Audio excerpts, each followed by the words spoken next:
Hi అండి, welcome to my channel Venky views. ఈ వారం రిలీజ్ అయినటువంటి మరొక సినిమా దండోరా. శివాజీ, నందు, బిందు మాధవి, అలాగే నవదీప్, ఇలాగా చాలామంది క్యారెక్టర్స్ నటించినటువంటి ఒక పేరున్నటువంటి క్యారెక్టర్స్ నటించిన సినిమా దండోరా. అయితే ఈ సినిమా ఎలా ఉంది ఏంటి అనే విషయాలను మనం ఈ వీడియోలో తెలుసుకుందాం. ఇప్పటివరకు నా ఛానల్ ఎవరైనా సబ్స్క్రైబ్ చేసుకోకపోతే please subscribe to my channel. ఇక సినిమా విషయానికి వస్తే ఆల్రెడీ మూవీ అయితే రిలీజ్ అయ్యి 2 days అయితే అయిందండి. అందరికీ కూడా టాక్ ఆల్మోస్ట్ తెలిసే ఉంటుంది. కాకపోతే ఇప్పుడు ఎందుకు మాట్లాడుతున్నాం ఈ సినిమాకి సంబంధించినంటే, ఒక పెద్ద సినిమా లేదంటే ఒక పెద్ద బ్యానర్లో వచ్చినటువంటి సినిమా, ఒక పెద్ద ఆర్టిస్టులు నటించినటువంటి సినిమా గురించి మాట్లాడకపోయినా పర్వాలేదు. ఎందుకంటే దాని యొక్క టాక్ ఆటోమేటిక్గా జనాల్లోకి వెళ్ళడం జరుగుతుంది. సో రాసేవాళ్ళు కూడా రాస్తారు, బాగానే రాస్తారు. పబ్లిసిటీ దానికి పెద్దగా అవసరం ఉండదు. కాకపోతే ఒక చిన్న సినిమా, ఒక ఇండస్ట్రీలో ఒక చిన్న సినిమా 4 సినిమాలతో పోటీ పడుతూ తనదైన శైలిలో వాళ్ళ యొక్క నమ్ముకున్నటువంటి కథని నమ్ముకొని మిగతా సినిమాలతో పాటు వాళ్ళు రిలీజ్ చేసినప్పుడు ఆ సినిమా ఎలా ఉందనేది అని అయితే ఖచ్చితంగా మాట్లాడుకోవాలని నా ఉద్దేశం. దాని గురించి 10 మందికి చెప్పాలని కూడా ఈ వీడియో యొక్క ముఖ్య ఉద్దేశం అండి. సో ఇకపోతే సినిమా విషయానికి వస్తే, కులం అనే ఒక సెన్సిటివ్ పాయింట్ని, ఎందుకంటే కులం అనే పదాన్ని వాడినప్పుడు చాలామంది మనోభావాలు దెబ్బతిన్నాయని, ఇంకా చాలా రకాలు, చాలామంది ఫేమస్ అవ్వడానికి కూడా ట్రై చేసే అవకాశాలు చాలా ఉంటాయి. సో అటువంటి ఒక సెన్సిటివ్ ఇష్యూని అయితే వీళ్ళు ఈ సినిమాలో పట్టుకుని కథ ఫస్ట్ నుంచి లాస్ట్ వరకు కూడా ఆ కులాన్ని బేస్ మీదే కడకి లాస్ట్ వరకు కూడా సినిమాని అయితే నడపడం జరిగింది. ప్రతి విషయంలోనూ కులం, ప్రతి సమస్యలోనూ కులం, ప్రతి ప్రేమలోనూ కులం, ఎక్కడ కూడా ఈ పాయింట్ని ఎక్కడ డైవర్ట్ చేయకుండా వాళ్ళు ఏదైతే కులానికి సంబంధించినటువంటి ఒక తీద్దామని అనుకున్నారో అది ఇక్కడ తీయడం జరిగింది. ప్రతి ఆర్టిస్ట్ నుంచి కూడా కులం అనే పదం లేకుండా ఈ సినిమాలో డైలాగ్స్ ఉండవు. అయితే కేవలం అవి మాత్రమే ఉన్నాయంటే ఖచ్చితంగా కాదండి. సినిమాలో చాలా మంచి డైలాగ్స్, చాలా మంచి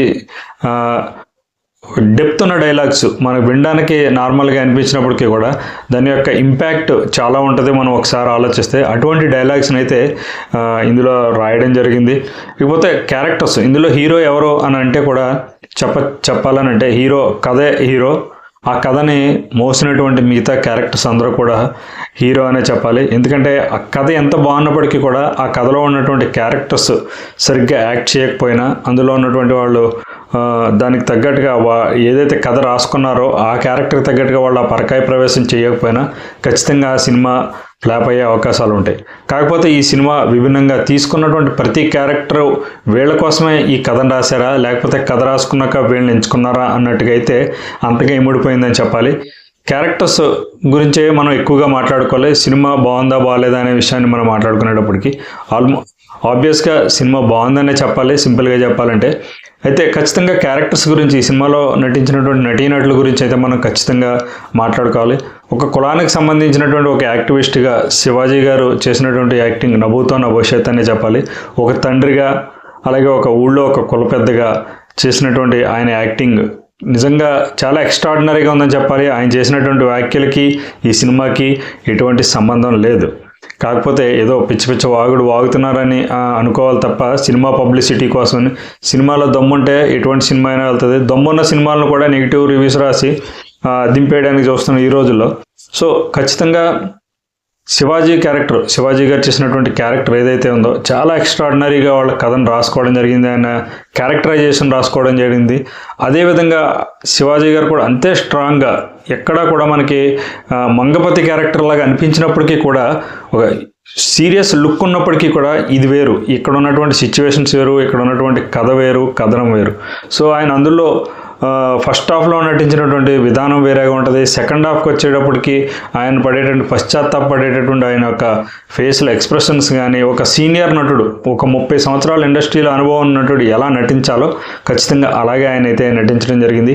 ఇకపోతే మిగతా ఆర్టిస్టులు వచ్చేసరికి ఒక సర్పంచ్ క్యారెక్టర్లో నవదీప్, ఆయన మనం బయట చూసేటటువంటి నవదీప్ వేరు, సినిమాలో ఉన్నటువంటి నవదీప్ వేరు.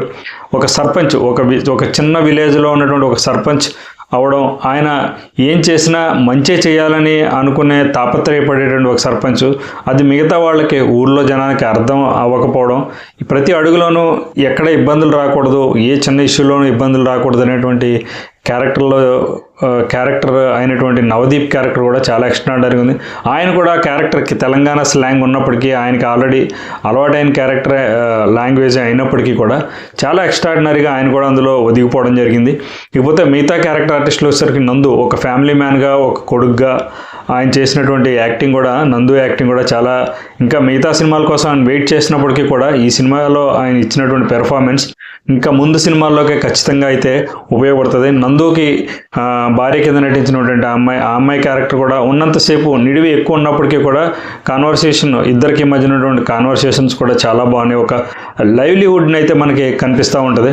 ఇకపోతే మిగతా క్యారెక్టర్లు బిందు మాధవి చాలా రోజుల తర్వాత వచ్చినప్పటికీ కూడా బిందు మాధవి ఆమె యొక్క గ్లామర్ కానీ అన్నీ కూడా సినిమాకి తగ్గట్టుగా ఒక తీసుకున్నటువంటి క్యారెక్టర్ ఒక వేశ్య క్యారెక్టర్ అయినప్పటికీ కూడా ఎక్కడా కూడా మనకు అటువంటి ఇంపాక్ట్ కానీ ఎక్కడ ఎక్స్పోజింగ్స్ కానీ ఇటువంటివి కానీ ఎక్కడా చూపించలేదు. ఒక క్లీన్ క్యారెక్టర్, అంటే పేరుకి వేశ్య కానీ ఆమె ఉన్నటువంటి ఆమె అవ్వడానికి గల వెనక ఉన్నటువంటి కథ ఒక క్లీన్ కథనైతే ఎంచుకోవడం జరిగింది. సో ఆ అమ్మాయి కూడా చాలా బాగా చేసింది. ఇకపోతే ఆ అమ్మాయికి కూతురుగా చేసిన అమ్మాయి ఒక అమ్మాయి ఉంది, ఆమె గురించి మనం మాట్లాడుకో. ఇకపోతే మిగతా ఆర్టిస్టులు, మిగతా బిందు మాధవి, శివాజీ, నవదీప్, అలాగే వీళ్ళందరూ కూడా చాలా బాగా చేశారు. ఇకపోతే బిందు మాధవ్కి కూతురులా చేసినటువంటి అమ్మాయి, ఆ అమ్మాయి కూడా ఎక్కువ డైలాగ్స్ లేనప్పటికీ కూడా క్లైమాక్స్లో ఆమె మాట్లాడేటువంటి 4 మాటలు కూడా కథని ఒక్కసారిగా అప్పటి వరకు ఒక లెవెల్లో ఒక నీట్గా వెళ్తున్నటువంటి కథ ఒక్కసారిగా బౌన్స్ బ్యాక్ అయ్యి ఏం రాశాడు డైలాగ్, ఏం చేసింది ఈ అమ్మాయి అనే టైప్లో అయితే ఉంటుంది.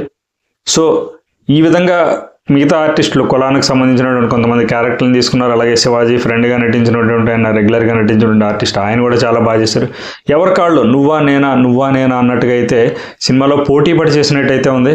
సో ఓవరాల్గా దండోరా సినిమా పెద్ద దండోరా వేసింది. అయితే మౌత్ టాక్ ద్వారా మనం కూడా దండోరా వేయాల్సిన అవసరం ఉంది. ఇటువంటి చిన్న సినిమాల్ని ఖచ్చితంగా ప్రోత్సహించాలి. 200 కోట్లు 300 కోట్లు బడ్జెట్ తీసి ఈ రోజున కలెక్షన్లు రాక పెద్ద హీరోలకే చాలా ఇబ్బంది పడుతున్నారు. అటువంటి సమయంలో ఇటువంటి సినిమాలు రావడం ఇండస్ట్రీ కూడా ఒక బూస్టప్ని ఇస్తుంది. చిన్న సినిమాల వైపుని కథ కంటెంట్ ఉన్నటువంటి సినిమాలను అయితే ప్రోత్సహించే అవకాశం ఖచ్చితంగా ఉంటుంది. ఖర్చు పెట్టిన అవసరం లేదు. ఒక మంచి కథ ఉంటే మంచి ఆర్టిస్టులు మనకున్నారు, వాళ్ళు ఉపయోగించుకుని ఎటువంటి కథను తీయచ్చు అనేది అయితే ఈ దండోరా సినిమా ద్వారా మరొకసారి ప్రూవ్ చేశారని చెప్పాలి.